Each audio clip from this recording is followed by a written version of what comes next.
Life changed in a matter of minutes. A chilling attack. I thought I was going to die, honestly. A fight to survive. Because I told myself you'd be selfish if you just give up. And a system that failed to protect her.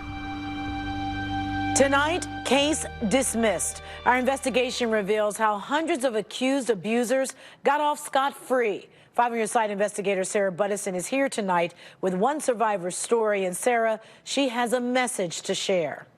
She does, Danita, and it is an important one. Her story is hard to watch, but we hope you do. Because what Venetia Reese has to say could save someone's life. I'm just thinking to myself, like, this is my last time seeing daylight. Alan Crawford had hurt her before. I don't think of him any type of way. I don't think about him.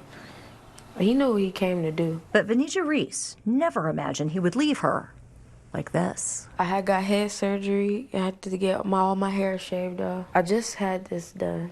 Eye surgery. They created me a new eyelid. And just recently got my left thumb amputated. You have years ahead of healing. Yep. A life change in a matter of minutes. On a Sunday afternoon in July, Venetia was at her sister's apartment when Crawford broke in, prepared to commit murder. He had a book bag full of utensils, which was the knives, the lighter fluid, the lighter, the tape. And a gun. He tied up the women, then laid his weapons in front of them. It was like he didn't know what he was going to do. He didn't know if he wanted to stab us. He didn't know if he wanted to shoot us. He didn't know if he just wanted to burn us. So he used them all. He bashed her head with the gun, poured lighter fluid everywhere. He asked me, was I ready? Then he stabbed her. I turned over to my sister and I apologized to her and I told her I love her as I was being stabbed. Finally, he grabbed the lighter. And then he set me on fire.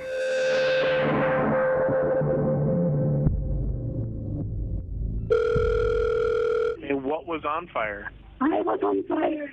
I was on fire. Crawford left. Her sister broke free and called 911. Is there anybody else there with you? My sister, I think she's dying.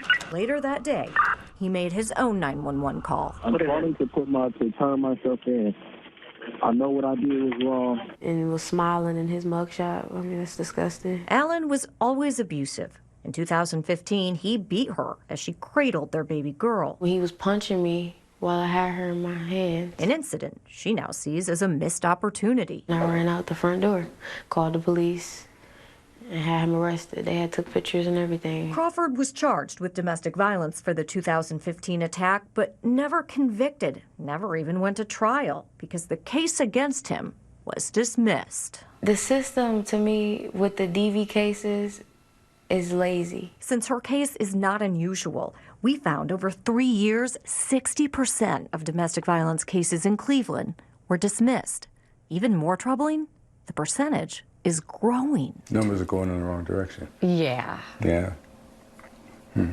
It's going to be a really short visit. It'll be take him to jail. An expert on domestic violence, retired Judge Ronald Adrian spent 36 years on the bench in Cleveland. The reason so many DV cases get dismissed?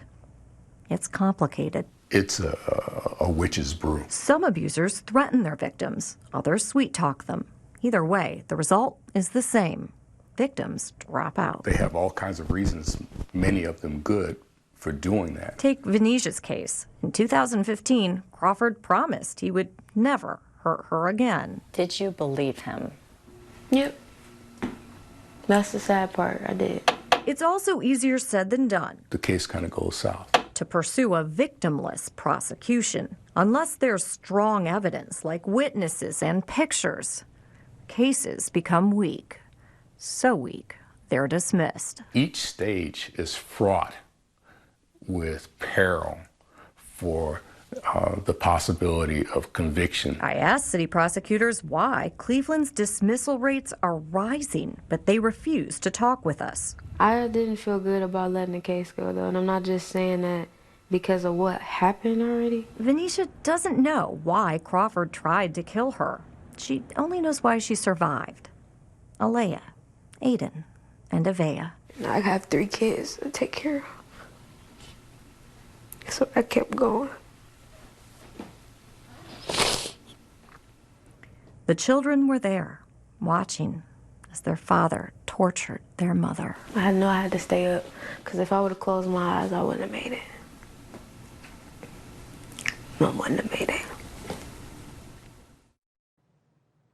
Alan Crawford remains in jail tonight, awaiting trial. If convicted, he will spend the rest of his life behind bars. After our deadline, the city of Cleveland sent us a statement saying, in part, their goal is to prosecute domestic violence cases and that fighting domestic violence is a complicated task. Well, first, let's just say we applaud Venetia's courage and her bravery for coming forth. It's very hard to watch. So we appreciate her sharing her story, but why did she think it was important for her to tell a story? It is so emotional.